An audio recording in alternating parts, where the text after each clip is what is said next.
Want a hassle-free drive? Charge your EV anytime, anywhere with XPULSE. Let us show you how easy it is with our app.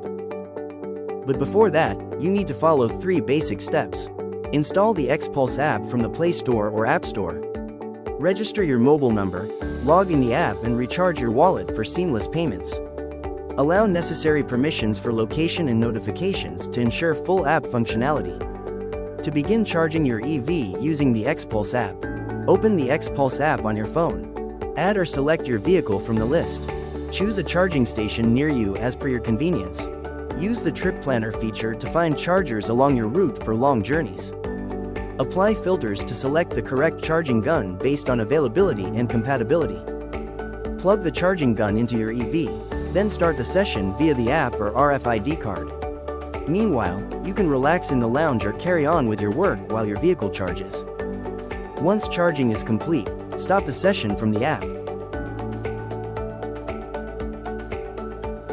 Unplug the charging gun and place it back properly in the charger holder.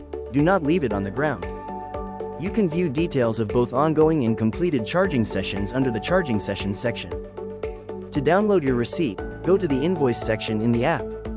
And that's it, charging your EV with XPULSE is that easy. Install the XPULSE app now and experience effortless, smart EV charging.